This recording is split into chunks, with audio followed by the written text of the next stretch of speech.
Morning. I jumped in and Zoom wouldn't connect and it wouldn't let me talk and it was going in and out. It was kind of driving me nuts.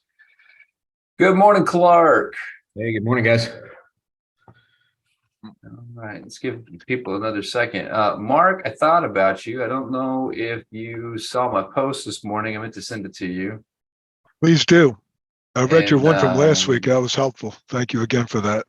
well, our conversation this week, I'll see if I can go find it real quick. It spurred me on, and I ended up writing that and another conversation directly with Crossbeam. Good morning, Janelle. Good morning, Tom. Good to see you here. Good morning. I'm looking for James. You saw it. Appreciate your post, man. James, I like it when people say anything at all. I'll tell you what. You put so much content in there. This was a big one. Yeah, I felt like I definitely did it. It's in the chat there for you, Mark. Yeah, so this week you spurred me on. So this week I had a different topic in mind, but I got distracted. And this is what happens when you have ADHD, by the way. You chase rabbits and then you go deep where the rabbits take you. And this week it was like the whole idea for me around account mapping is that it's a very strategic play. It's not another tool you turn on. It's not something, right? Like to me, it's not an email filter. Like it's really, really intentional. And so I just wrote out thoughts around how to tackle every single box in the quadrant, right? Like here's ideas, and it's not a sophisticated gameplay, I would say. I would say that you should pick and choose kind of ideas and then develop it from there, but it's meant to give you a starting point to work from so that when you do account mapping, every single quadrant in that 9-box matrix has value. And here's what I would maybe go after for each box and how I might approach each box. So there's a lot of content in there. And then general foundations and assumptions, both for account mapping as a process and also the operational challenges you're going to run into, things like duplication, utilization, widget implementation, security, and things like that. It's all in there this week, but it's mostly in the write-up, not in the podcast, because it's just too much for the podcast. There we go. Okay. And Janelle, I see. Am I saying your name right? First of all, you got your hand up. Okay. Yeah. Well, am I really saying it right, or am I saying the like Americanized? It's easier for me to say a different version. It's enough that I didn't notice. So don't worry, you're close enough. Okay. I just wanted to clarify this. Now, this is my thought process around account mapping, where so we service the small business market where small business service-based businesses. So it's like your plumbers, accountants, lawyers, it's all kind of services, but it's really small business. Now, my experience with account mapping with this market has been one, the biggest challenge is not because we cater to small businesses, not all our contacts in the CRM are domain emails, right? Like they don't have domain emails, they have Gmail or whatever else. That like maybe about 25% may have domain emails. They're really small businesses, like less than 10 employees kind of businesses. So given that market, I don't see account mapping being a very successful approach just because I don't think our data is good enough. Plus the same challenge with the market as well. Like even our partners, like other tech companies catering to the same market, they'll have the same problem. So I just wanted to get thoughts on people who've done account mapping, if this is an accurate assumption or not, or should I explore it further? Because I see it a very powerful tool in enterprise. That's where I come from. That's my background. But in this role, it's a completely different market. Yeah, that's a really good question, actually. I was thinking about that this morning. As I hit publish on that, I thought, one of the things that I forget to do is caveat that a lot of my approach is B2B, really built around technology companies working with other technology companies. And, sometimes in partnerships like services partners, delivery partners, but they have to have a larger client base for it to really make sense, right? So if you're not working in a major consulting space, or if you don't have 200, 300, 400 clients, you may not get a lot of value out of account mapping. I want to clarify your use case just a little bit, make sure I understand it. So in your model, is it that your partners are very small businesses, or your target customers are potentially Target one-off. Yeah. Okay. Okay. I think in that So particular instance, we are B2B. So the definition still applies. We are B2B, but correct. we are Yeah. like to small business versus Yeah. enterprise. And our partners also address the same market. And our partners are other tech companies as well. Yes. Okay, good. In that case, I am tracking and I do see the problem, right? Because as you said, a plumber, if you're looking at a small business plumber to use your stuff, those customers also have a very limited technology budget. So at best, they might maybe be willing to buy business management software, but they want that to do everything. They need that to do scheduling and communication and client like everything. And their budget for it's really small. I would actually say that account mapping for you seems like it would probably be industry specific. Like if you have geos you can go after with your partners, and instead of doing an account mapping exercise, you're focusing on the same concept. Let's do joint marketing campaigns together. Let's do co-branded assets and materials. Let's do lead share and referral share. But let's target industries and specific geos within your regions you want to cover instead. And that way your marketing is overlapping toward those smaller people. Because I just don't know, to your point, like I don't know how you're going to target that small of a company. Well, I'm really that's open to hear feedback from the group if they have a better experience there. I mean, I missed part of it. Sorry, we're having a little construction here in the building, but it sounds like a problem that I run across all the time when we're qualifying partners, right? So for background, we're an integration platform. Generally, people have in mind, some percentage of cost that they want integration to be a part of the whole product. So you'll go buy a software package. I might be willing to pay 10 or 20% to have that fully integrated into my tech stack. What we end up with sometimes in the small business side of things is our integrations end up costing as much as the software provider that's trying to serve that same small business. So to Aaron's point, that person has a limited tech budget and we end up getting priced out. So that's actually part of our partner qualification in the first place is, hey, who are you targeting? What's your ACV on your contract? And we have an idea of the percentage that we're looking to make out of that as well. So you're saying, Clark, so Clark, you're saying part of this for them is maybe also being really critical on the partners that they work with, right? Highly selective in the ones that have a similar ACV tolerance, right? I think in this audience that makes sense. And I've worked in this group before. I've worked for a small contractor I've sold roofs for a couple of summers. And so I know that pains that they have. And I think you're right on that. Like if your ACV and their ACV combined is going to overpower the customer, there's not a lot you can do, right? If you break that $150 a month for a small business owner for a package, good luck. That's hard. $50 a month is for us really small business owners. They've really got to see the ROI. Yeah. Okay. I think that's good advice for sure. Like one is start with limiting your partnerships. Very much so. Awesome. I think this is the validation I was looking for. I just didn't want to discount account mapping for us as much, but I think this validates my approach. So thank you. Yeah. I mean, at the very least too, I would say this, and we talked about this last week with Mark, is there are free levels for these platforms. One of the challenges, and Tom, you already know this too from what you're doing. For those who don't know Tom, I met Tom yesterday. He is starting he got a company called Partnerize. I wanted to say Patronize, but that's the wrong word. Partnerize, that is also taking a run as this account mapping with a different target audience focus. So we had a good chat yesterday about that and the different challenges of the industry. But as you get into account mapping, one of the challenges that those products have is generating their own revenue because there is a free edition, right? They get you in with free edition and free mapping tools. And right now it's still a run for who's going to win that conversation, I think, because most partnerships that I run across right now have at least Crossbeam and Reveal turned on. I don't see Partner Tap in that mix. They've already got a pretty strong hold, if I understand correctly, on larger enterprise level businesses, where Crossbeam and Reveal are kind of moving toward. So I would still say, Janelle, like don't discount it. Try it out, right? Again, very selectively. You might get lucky and find some good models, but when you start to limit your ICP going in, which is one of the big tips that I put out there this week, like you don't need to drop every single account. Get your ICP limit going in for your prospects and your opportunities. Really focus on what you're doing. I think you're probably right. I think it's a smart call to say, great, maybe turn it on, put some data in there, see how it goes, but really focus on really targeted campaigns with your high value partnerships to drive that value. I think it's a really good observation. Yeah, nobody brings that up because we're all Yeah, in tech, you know.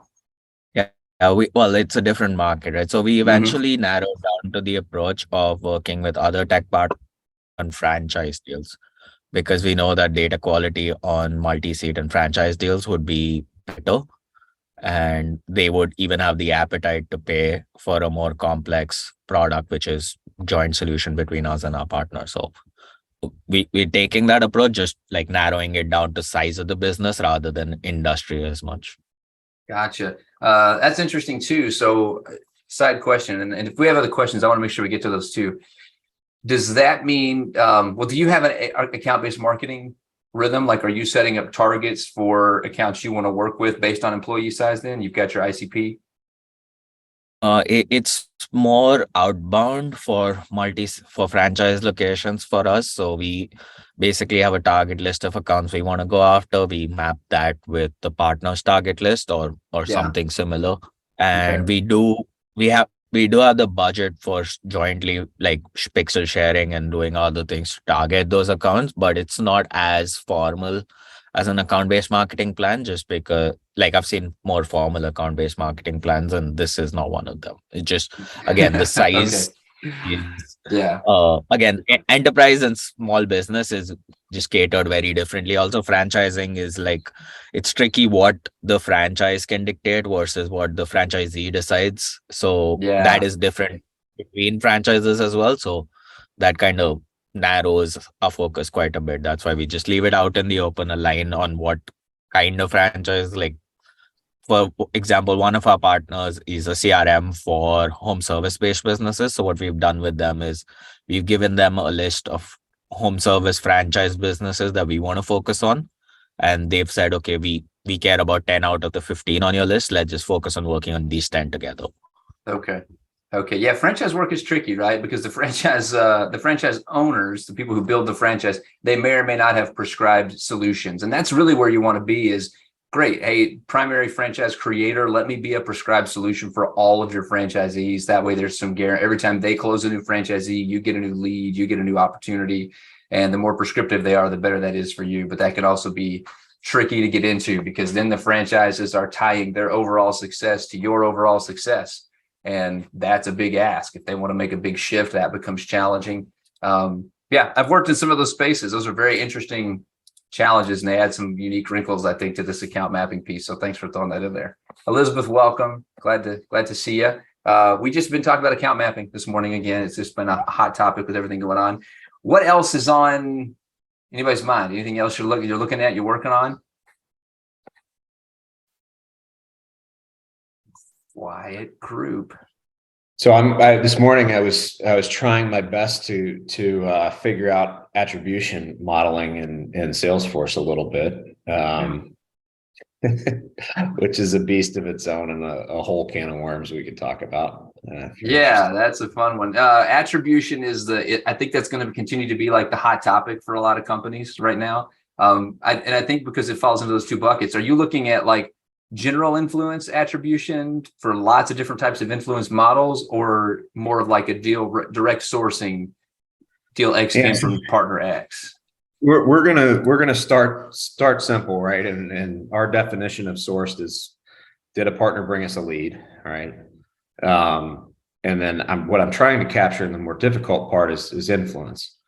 So we have various different products that align to various different partners. So I'm trying to make it as lightweight on our sales team as possible. So when they go and add a product into an opportunity that's tied to a partner, it automatically does some attribution work via workflow in the background. Checks all boxes that they can't see, builds out the reports for us. So that's a recent project for me.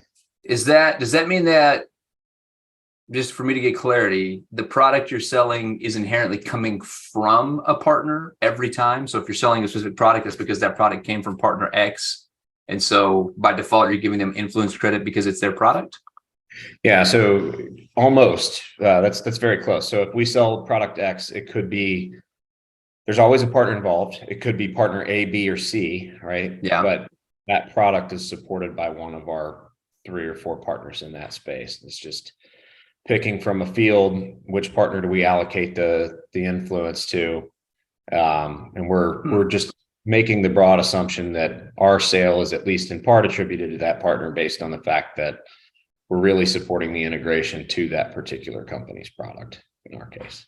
Gotcha. So is this pre-involvement from the partner? Like you're doing this and then the partner gets involved? Like, is this, it's almost like a referral to the partner for them to come in down the road?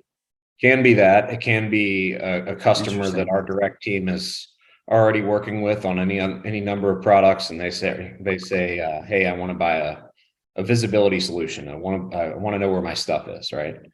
We've got 6 or 8 partners that are on our network that provide those solutions. They generally will pick one of them and that enables an upsell for us, right? For the connection. Yeah. And it enables a sale for our partner directly. Okay. In the co-selling motion.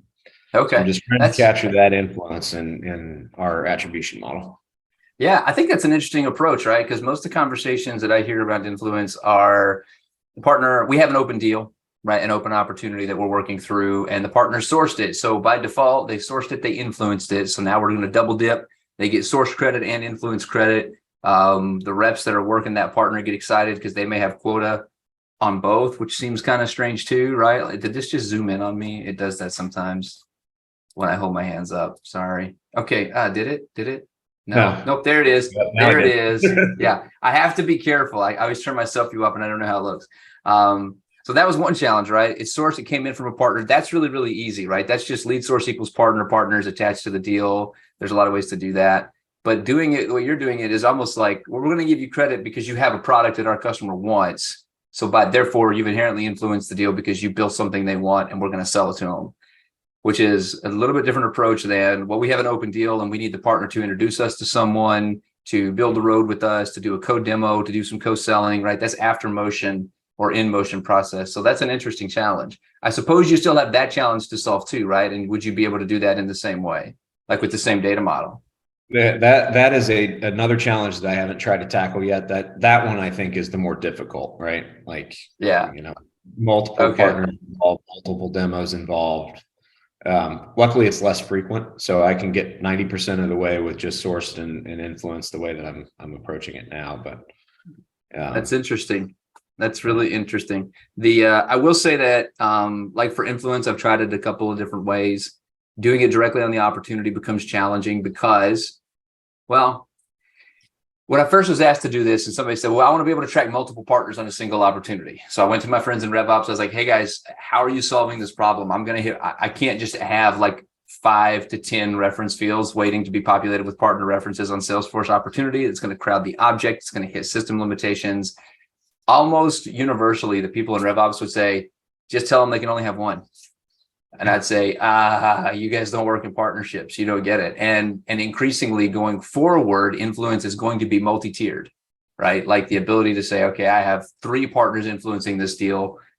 These 2 are like closing influencers or however you want, like they're executive influencers because they know the executive team. We don't have an integration, but they've spoken up for us. And this is a tech influencer because we have an integration that's helping close the deal. And we want to see all 3 to understand the value of our network. I think that's going to be growing increasing thing. And so I think for me, the most logical thing is like a joint influence object, right? And I've built this out in a demo environment where you just have influence on the opportunity. You can quickly add influence, pick a partner, pick your determined, influence type from your pick list, and you just add influence for every partner quickly in that object right on the opportunity. That way there's a tie. You can see the partners that are involved. And then if you want, you could, kick, Jim Clark, you've done all this, right? Like, you can kick out notifications to partner. We've added, you can have fun with Salesforce.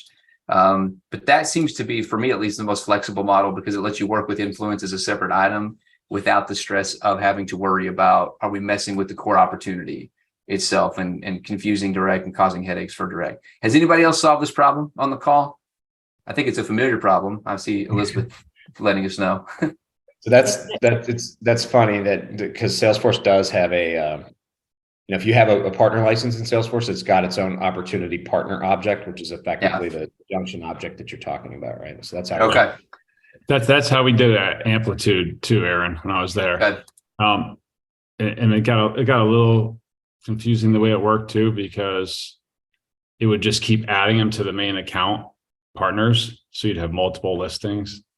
So you didn't really know which ones were the most active, but you'd sort it through, go look at the opportunity partner and then the account partner. But yeah, there was a way to do that. And that was through the standard functionality in Salesforce, I don't, yeah, it was or the from our view, partner, it was. the Yeah, yeah. partner standard functionality. So yeah, Yeah. Clark tuned me in this. I've not gotten to work in an org that has that stuff enabled. I've seen references in Salesforce, and you can't find a lot of documentation in my experience around it. Like if you go to the portal, the help portal, or even clicking through, like there's just not a lot of written up from Salesforce about how all that works. And I've always just worked around when I see it. Companies aren't using it if it's in there. So I've always taken more of a custom object approach, just because without knowing much about it or finding much about it, I get more control over the custom object piece. So I want to like go track that down and figure out like, what does that mean? How do you use this effectively? Can you use it effectively, or should you go around it? I don't know. Elizabeth, you were going to say something. Yeah, sorry. It was the only way we actually got any visibility. Like that's how our reports were created based on that. And we had to create like a new lead. I forget what the heck it was called before that. Not even a new lead. And that's how it created this whole sequencing. And that's the only way that it tagged us to those opportunities, and the roll-ups came up to show any kind of partner influence, partner referred, partner sourced. Gotcha. Okay. I'm now, that's going to be one of my rabbit trails probably for the next several weeks. I'm going to figure that out. Elizabeth. We have all those pieces in Salesforce enabled, but now, sometimes like the lead source will repeat itself like 3 or 4 times, but like we're looking for a way to correctly, disperse attribution of where the original opportunity came from. But, we don't sell or manage anybody else's products. We just have our own product. But we have a lot of events and partner events and other lead distribution or deal registration. And so maybe we go to one event and it's like by AWS and we get an awesome lead for like Bank of New York and we set that in, but then somebody else brings in a partner because they may have a good CDN to deploy on. So then there's a deal registration. So now we keep getting further and further down the line. So now is this attributed to marketing, or is this attributed to AWS, or is this attributed to the deal registration? And so everybody that's looking to have attribution for their piece is kind of fighting now over these ops, because even with all those different places within Salesforce, it's still not solving that problem. That is really interesting. So you have all the stuff they're talking about in place that comes from the Salesforce partner package. And I got to find some documentation on this because I've never seen this live in the field. And it doesn't sound like it's helping. James, you've highlighted, like you went right to problems that it created as well. Elizabeth, you're going straight to problems that it creates as well. So now my technical ops mind is like, why is something that comes out standard not helping you do what it needs to do? I just dropped a link into a help article on the relationship object itself. You're awesome. Thank you, Clark. Okay, I'm going to dig into that later then, because I will definitely rabbit trail for days on this probably while I sort it out. Thank you for that, folks. If you don't know Clark, you should know Clark. He is more advanced than I am around Salesforce itself. So he's been a great resource for me too. We've enjoyed our conversations around like how we solve different problems, and it's always good, productive work. He is a licensed Salesforce administrator and also is certified on the partner experience sites. So the Salesforce has an experience site model where you can build a portal out, and really that's good for customers, partners, the whole 9 yards. I have found it to not be partners, but they use partner language, but it doesn't necessarily mean the same thing as partner does anywhere else, right? So you got to understand a licensing model, and I'm learning about that here at Atlassian as well. All that say, Clark's another great resource. I'm sure he would be happy to take questions. Clark, I did not ask you about volunteering you for this beforehand, and since your video is having some issues, I don't know how happy this makes you. There we go. Okay, these are good questions. I don't know if we have challenges, but what I would say is simplicity is kind of my new driver, right? I think that operations and complexity around reporting and complexity around stories, working with this at Atlassian right now, helping the team, like we need to learn how to write good stories. We need to write good requirements, and we need simple solutions that people can use. Tom and I talked about this extensively yesterday. People are inundated with technology right now, right? We have platforms coming at us left and right and things that are meant to make things better for us. But ultimately, is it better for us or better for the company that we're paying? How do we make the user experience? How do we prioritize the partner experience? And that's not just for the partners themselves. That's for the internal team who have to experience partnerships as they're working with them. So Elizabeth, to your point, how do you make it easy to show attribution and influence and engagement on a deal? Give partners their fair credit, but also make sure your sales team knows who to talk to about what, right? If the lead came from partner X, does that mean partner X gets priority on that deal going forward? And how do you make sure they see it? And if partner Y jumps in to help with this piece, how are you making sure they can collaborate? And can they see that on the deal? Or do they have to click in and click in and click in, right? Are they having to hunt deeply to find information? That's one of the big headaches for me with all of these tools, is that we're not enabling people to work where they're at. We're always asking people, here's your data. I hear that a lot. Here's your data. Here's your system. Here's your stuff. Go use this to do better work. And people say, I don't know how. Great. You've given me 15 data points about this account to make it better. What am I supposed to do with it, right? What I see the really best salespeople do is they learn how to synthesize this information and use it to make decisions and take an action.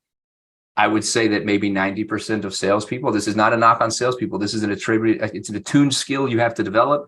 I would say 90% of salespeople don't have that ability, especially your young BDRs coming right out of college or not even, with no work experience. Like, you need to drive most salespeople toward, hey, welcome to the system. Welcome to your deal. Here's the next action we need you to take.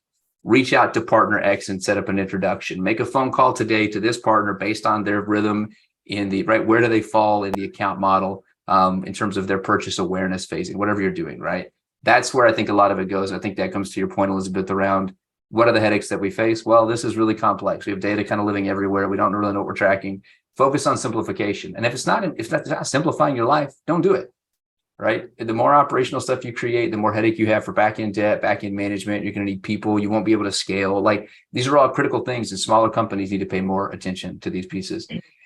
Per normal, I have a hard stop. I have another critical meeting I have to lead internally at work today in about 2 minutes. So I'm going to have to bounce. Please ping me your questions. Thank you so much for showing up today. Thank you for engaging. Thank you for talking. I appreciate you being here. If you're having a good time, please let the partnership leadership team know how much you value the space. That way they know to keep this running. Quick question before you go, Aaron. We must have somebody from Checkpoint in our partnerships club, because I came from Checkpoint very briefly, and they seem to have a beautiful handle on partnerships, their portals and Salesforce. Okay. You get somebody like that on.